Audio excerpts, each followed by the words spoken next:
L'amitié vraie sauve. L'amitié vraie, ça existe. Écoutez-moi ça. J'étais très pauvre quand j'étais jeune. On habitait dans une cour commune. Et dans cette même cour-là, nous avons comme voisin une famille et je me suis vraiment très attachée à leur fille. Leur fille s'appelait Irène.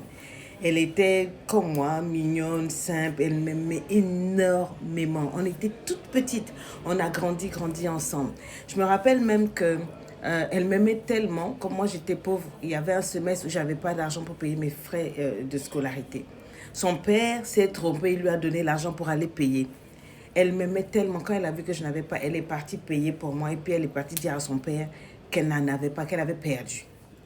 J'ai entendu les cris de cette fille-là, comment le papa l'a bastonné jusqu'au matin pour cet argent-là.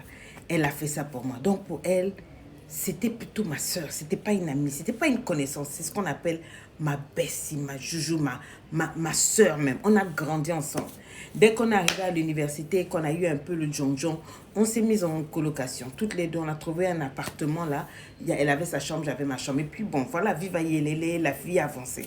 Un jour, on m'a invité à une fête et puis je lui ai dit de m'accompagner. Bon, elle n'avait pas trop envie, elle a traîné les pas. On est parti, on s'est éclaté. Et puis là-bas, j'ai rencontré un joli garçon. Il s'appelle Alain. Mais à un moment, ma copine Irène a tellement bu. Elle avait abusé de l'alcool. J'ai dû la ramener à la maison et zut, j'avais pas pu échanger mon numéro de téléphone avec le bel Alain. Oh, qu'est-ce qu'il était beau.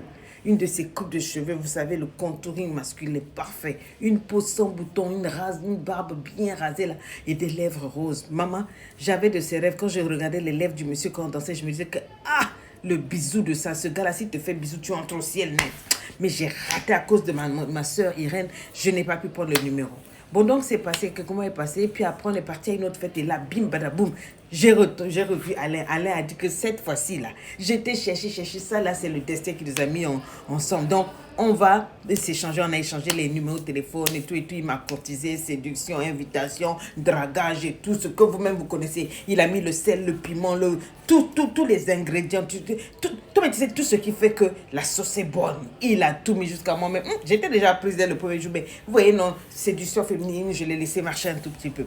Et puis après, on a commencé à sortir ensemble. Au bout de 3 mois, je l'ai présenté à Irène. Irène m'a clairement dit que elle a son gut feeling, son intuition n'est pas bonne. Ce gars-là, il va juste briser son cœur. J'ai dit, tu le connais de où? Ça là, le gars choco comme ça, le gars il te tape les 1,80 m. T'as là les tablettes sur la poitrine. Je dis, le gars est élégant, propre, ils sont bons, il est frais. Quand il parle, il chante bien un peu. Donc, le son musical dans ton esprit. Quand il finit de te parler, le son de sa voix reste dans ton... Ça te déplace même ton âme. J'ai dit, ce genre de mec, ce genre de point croustillant. Et puis, elle me dit que non, elle s'en va. J'ai dit, de toute façon, ma chérie, c'est moi, avec moi qu'il est en relation, pas avec toi. Donc, on n'a pas besoin. Elle a dit, ah bon? C'est moi ta soeur. Donc j'ai dit non, vas-y, donne-lui une chance. Au bout de 6 mois, vraiment, dès que je sortais avec lui, quand je revenais, quand je racontais les histoires, ce qui se passait, elle me regardait tellement. Elle dit en tout cas, moi, vraiment, je suis convaincue que ce gars-là, c'est pas pour toi et tout et tout. Elle m'a fait pression. Au bout de 9 mois, quand c'est vraiment devenu intense, et puis bon, je n'avais que Alain dans la vie, Alain ne me lâchait pas, Alain était autour de moi. Elle m'a fait asseoir, elle m'a dit, ma chérie, je suis ta soeur de l'enfance. Est-ce que moi, je peux vouloir ton mal? Je ne veux pas ton mal. Moi, je te dis que le gars là n'est pas bon pour toi. Donc, comme tu ne veux pas comprendre, tu vas choisir ou c'est lui ou c'est moi. Ah, mes amis, rappelez-vous, c'est quelqu'un qui a souffert pour moi, cette amie-là. Elle a toujours été loyale, fidèle, et puis je la connaissais depuis. Je me suis dit, entre lui, là, que je viens de rencontrer 9 mois, c'est vrai, je sens que c'est l'amour de ma vie, mais elle, c'est ma soeur de sang. Mieux, je la choisis elle. Donc, j'ai dit à Alain, vraiment, pardon, si tu ne fais pas d'effort pour que ça marche avec elle, j'ai rompu avec lui. Le gars a dit, lui, il laisse pas. Ce qu'il a dit, il faut qu'elle... Je ne lui ai rien fait, je ne l'ai jamais rencontré. Il faut qu'elle me donne une chance. Donc, j'ai autorisé, il l'a invité au restaurant pour qu'ils aillent manger, histoire de se connaître et tout et tout. Ils sont partis manger. Après, le restaurant, il est venu, il m'a dit, bon, en tout cas, bon, je vais faire des efforts, mais en tout cas, il ne me plaît toujours pas, il n'est pas bon pour toi, il n'est pas... Elle dit, bon, en tout cas, vraiment, fais même un petit effort. Comme elle a dit qu'elle allait faire un effort, j'ai dit à mon gars, fais tous les efforts possibles, il faut qu'elle t'accepte, parce que je ne peux pas me marier avec toi sans qu'elle elle ne soit là, c'est ma soeur, c'est ma belle-sœur, c'est elle qui sera autour de moi, c'est ma soeur, tu dois t'arranger. Il a dit, d'accord, il n'y a pas de problème. Entre-temps, j'ai eu une mission de service et j'ai dû me déplacer dans une autre ville. Et puis, je les ai laissés là-bas, Irène est restée dans la ville et tout. Je devais revenir le lendemain. Je ne sais pas, mais toute la journée, j'étais en réunion, donc j'ai dû fermer le téléphone. Ce n'était pas autorisé d'avoir, de voir ou de recevoir des appels. Même au moment de marcher, je n'avais pas eu le temps, à la pause, d'appeler pour tout et tout. Le soir, quand je rentre à l'hôtel, là, je vois plein de messages de mon gars qui m'appelle. Oui, il faut que tu m'appelles, vite, il faut que tu me... Dépêche-toi, en tout cas, j'ai besoin de te parler, c'est urgent. J'ai dit, peut-être qu'il y a un problème là-bas. Donc, qu'est-ce que j'ai fait? Je l'ai appelé.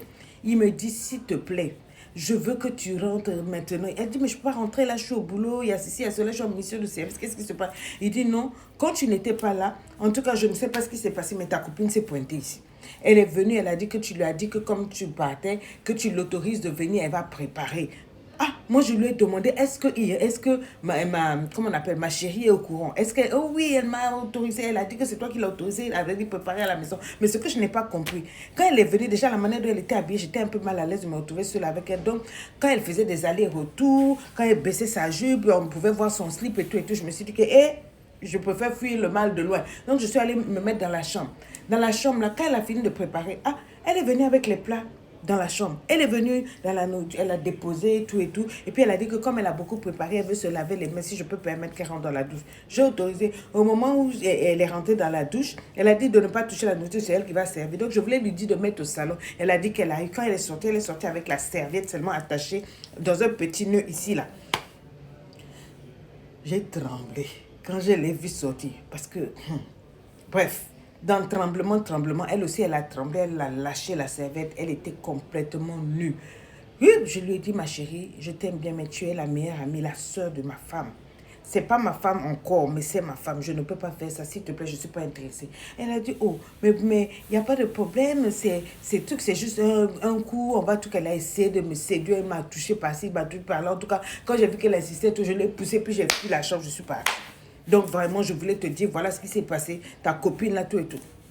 J'étais bouleversée. Elle dit que, oh, moi j'étais bouleversée. Mon amie, ma soeur Irène, je ne vais pas l'appeler, je vais arriver. Donc le lendemain, elle a fait la formation. Elle dit que son esprit n'était même pas dans la formation. Tout ce qu'on disait là, c'était du charabia pour elle. C'était du rabababa. Dès qu'elle a fini, elle a pris le train. Elle est arrivée. Direction l'appartement. Elle dit, ah oui, je te cherchais, j'ai essayé de te joindre, tout et tout. Voilà, tout et tout. Elle a dit, moi, je ne vais pas parler. Je veux que tu me dises qu'est-ce qui s'est passé. Donc elle-même, elle a dit non, effectivement, comme tu avais dit qu'il fallait que je cherche à savoir s'il était bien pour toi et tout et tout. Donc moi, j'ai voulu le tester, quoi. C'est vrai que j'ai menti là-bas pour dire que c'est toi qui as autorisé, mais il n'y avait pas meilleur moment pour savoir si c'est un gars qui est bon, si c'est un gars qui ne va pas tomber, si c'est un gars qui va te rester fidèle et loyal. Donc moi, j'ai voulu le tester. C'est pour ça que tu as vu que je suis partie. J'ai préparé pour lui. J'ai voulu voir si n'importe quelle femme prépare, est-ce qu'il va accepter de manger un dû. Et puis après, j'ai voulu le tester pour voir si, quand je me mets en serviette, tout et tout et tout, je voulais en fait te prouver que c'est un mauvais gars. Mais vraiment, c'est un bon gars. Il m'a pas touché, il n'a rien fait. Donc, je me suis servi en fait de mon corps comme épreuve, comme test pour toi, pour te dire que c'est bon, maintenant tu peux l'épouser parce que lui là, vraiment, il va pas te tromper, quoi. Elle dit, toi, tu es mon ami. Tu es parti là-bas en mentant que c'est moi qui t'ai autorisé. Tu as préparé. Après préparer, tu as voulu le préparer dans le lit. Et tu me dis que non, tu as fait ça. Elle dit, mais je te dis, j'ai fait ça pour toi. Je voulais savoir si c'est vraiment un gars bien. Donc maintenant, je peux te dire, c'est un gars bien, tu peux tout. Qu'est-ce que vous en pensez? Elle dit, depuis là, mon cerveau fait kata, kata, kata, kata. What are you thinking? Qu'est-ce que vous en pensez? Ça, c'est bon, ami, ça?